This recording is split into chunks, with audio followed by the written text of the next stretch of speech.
Explosion of projectile, explosion of projectile,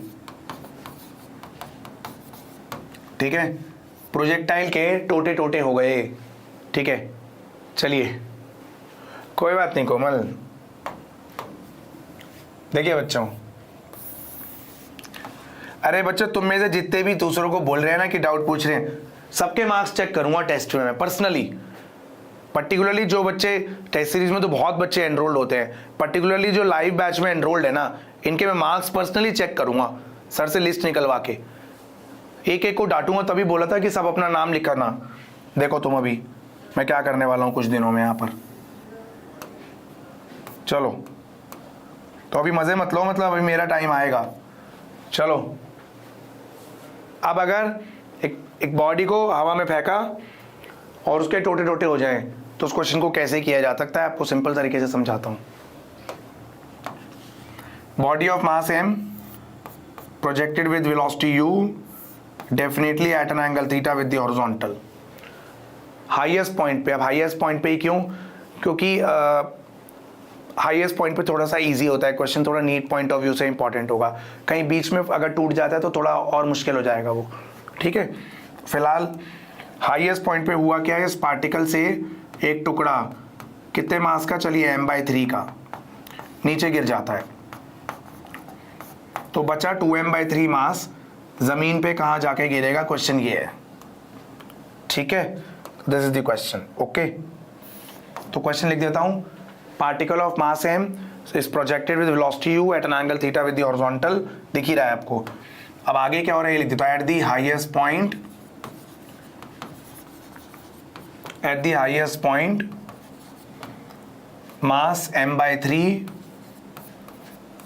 detaches from it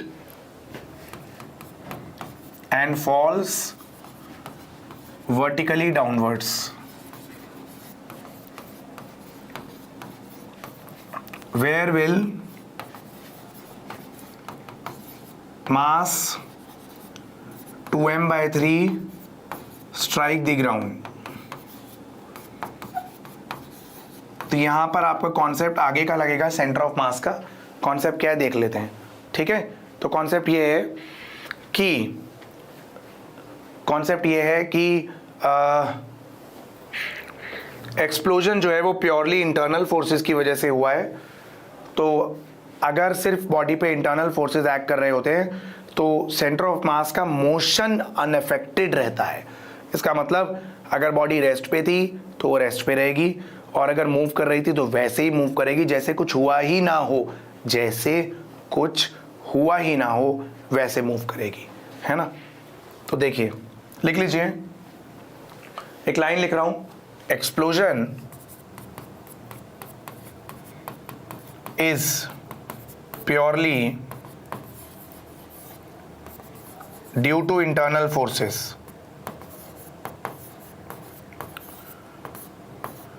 So, motion of COM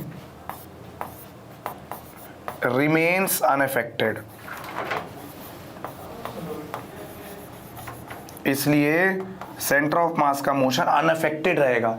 मतलब centre of मास जैसे जा रहा था, प्योरली इंटरनल मतलब बेटा अगर एक्सटर्नल फोर्स एक्ट करेगा तो सेंटर ऑफ मास कहीं भी भाग जाता है। इसका क्या मतलब है कि सुनिए, इसका क्या मतलब है सुनिए, हॉरिजॉन्टल डायरेक्शन में कोई फोर्स नहीं है तो सेंटर ऑफ मास हॉरिजॉन्टली तो वहीं जा रहा है, बट वर्टिकल डायरेक्शन में ग्रेविटी है। तो वर्टिकल डायरेक्शन में अगर ग्रेविटी है तो सेंटर ऑफ मास ऊपर नीचे तो हो सकता है, लेकिन हॉरिजॉन्टल डायरेक्शन में उसे जहां जाना था वहीं जाएगा, क्योंकि हॉरिजॉन्टल डायरेक्शन में कोई फोर्स नहीं है। प्योरली का मतलब है सिर्फ इंटरनल फोर्स एक्ट कर रहे हैं, कोई भी एक्सटर्नल फोर्स एक्ट नहीं कर रहा, कम से कम हॉरिजॉन्टल डायरेक्शन में तो नहीं एक्ट कर रहा, ठीक है। क्लियर है बच्चों।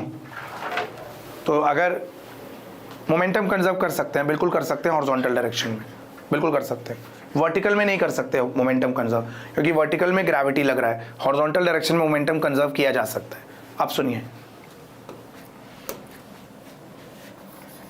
यहां मास 2m/3 कहीं गिरेगा जाके, तो मैं ना आपको एक कॉन्सेप्ट सिखा देता हूं कि मान लेते हैं सेंटर ऑफ मास तो अभी भी यहीं पर है, तो ओरिजिन अब की बारी से मान लेते हैं। इसे थोड़ा और इजी हो जाता है, ओरिजिन इसे मान लेते हैं और ये दूरी x1 मान लेते हैं और यहाँ से दूरी x2 मान लेते हैं।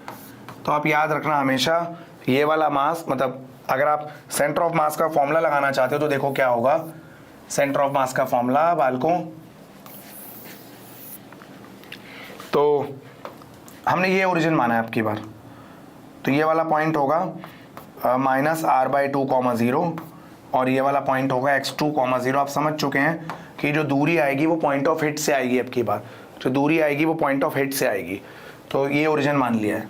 तो 0 x कोऑर्डिनेट 0, फॉर्मूला पता है ना बच्चों, x bar is m1 x1, rotation chapter में पढ़ा है आपने, centre of mass rotation motion में, सिस्टम ऑफ पार्टिकल्स करके जो एनसीईआरटी में चैप्टर है हमारा, ठीक है। m1 x1 plus m2 x2 upon m1 plus m2 centre of mass का coordinate. x coordinate of centre of mass 0 है, मास m/3 है, दूरी है -r/2, बचा हुआ मास 2m/3 है और दूरी है x2 divided by m/3 plus 2m/3। तो अल्टीमेटली जो फॉर्मूला आ रहा है वो ये आ रहा है, सुन लीजिए, अल्टीमेटली आ रहा है ये वाला मास जहाँ भी गिरा इनटू ये दूरी जो कि आधा रेंज होगा हमेशा, इज इक्वल टू वो वाला मास 2m/3 इनटू उसकी पॉइंट ऑफ हिट से दूरी कितनी है।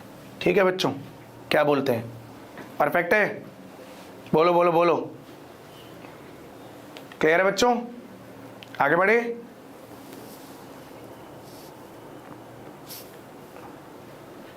हो गया बच्चों, आगे बढ़े, चलिए राइट चलिए अच्छा रिपीट करते हैं। देखिए सौम्या क्या है ना, क्वेश्चन ये था कि हमने एक बॉल जिसका मास m है उसे किसी वेलोसिटी से हवा में प्रोजेक्ट कर दिया, ठीक है। अब सुनिए,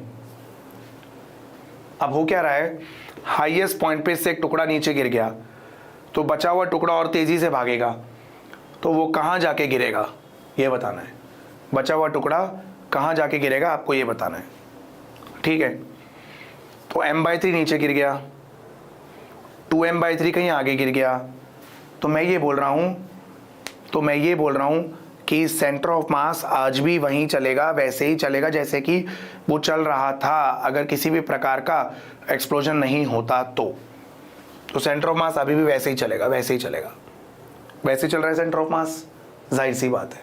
अब सुनिए, सेंटर ऑफ मास के कोऑर्डिनेट का फॉर्मूला होता है m1 x1 m2 x2 upon m1 plus m2, तो ये 0 0 मान लिया, मास m/3, दूरी लेफ्ट की तरफ तो नेगेटिव ले ली x कोऑर्डिनेट, दूरी राइट की तरफ तो x2 मान ली, तो यहाँ x2 आ जाएगा आपका जो भी आ रहा है। x2 कितना आ रहा है बच्चों,